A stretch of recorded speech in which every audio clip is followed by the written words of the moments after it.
spirit to manifest creations and facsimiles into existence and to put large systems into order. And this is important to understand when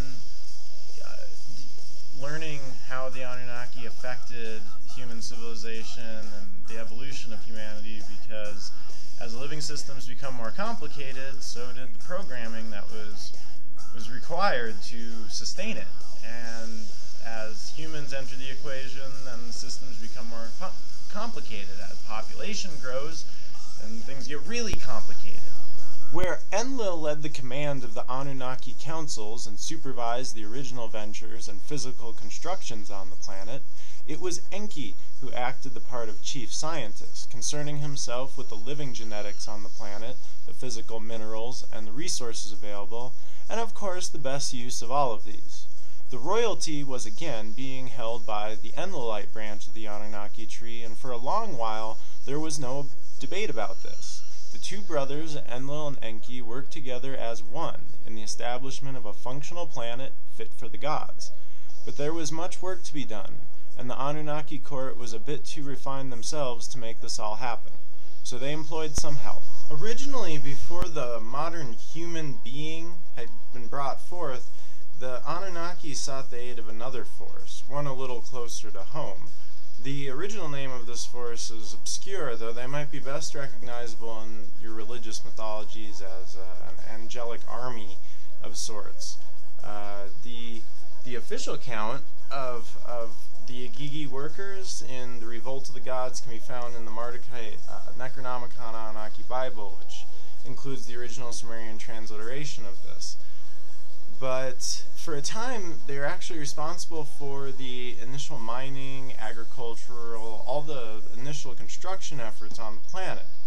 And when the years grow too numerous and the work is not subsiding, they decide that there is simply too much for them to do, and they were tired of doing it. I mean, they were gods, and this whole idea of physical work in a material universe from the vantage point of a physical body, it just proved a little too intense, you know, as opposed to willing creation into being as purely alpha spirits. So this revolt actually led to the genetic upgrade of humans to be the new workers, and by this time the group, the Anunnaki group that was originally doing the work, they assumed this name known as the Igigi, which essentially is those who see, meaning overseers of humanity, and they come to serve a different function. Marduk is one of the youngest of the true Anunnaki who actually came from the heavens before the earth had been named.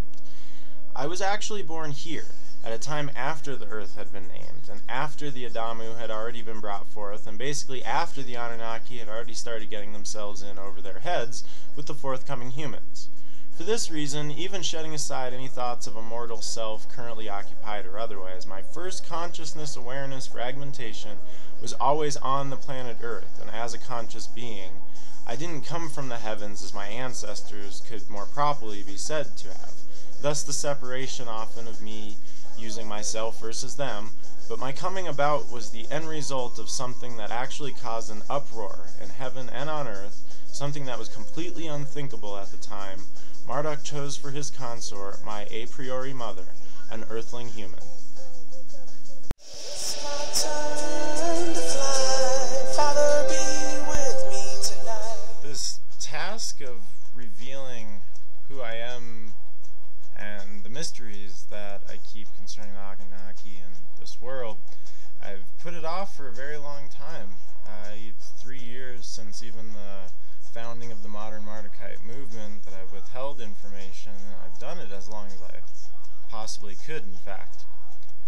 I can tell you that being who I am really bears no glory, and would you believe me if I said that the position I hold brings no worldly wealth or power? And so where am I gaining by any deception? And how do I explain what it means to be who I am amidst a world of false prophets? For naturally, you live among that vile and perverse generation, and they use usually all are, that demands a sign. And yet the only ones who have been bidden to give you are all around you, and humanity continues to miss them at every turn, mistaking something for something else, and failing to see the reality before their very eyes. So what does someone say except, gee, why is it that people are always claiming to be someone famous in a past life? And we know that many of the claims are, of course, ridiculous, have come down the pike in the past. But the fallacy remains that if you are coming forth with a story, then it better be about, at the very least, an interesting life, right?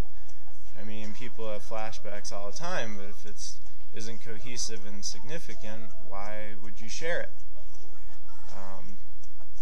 So I think I deserve a little credit here. And my situation is, really quite different.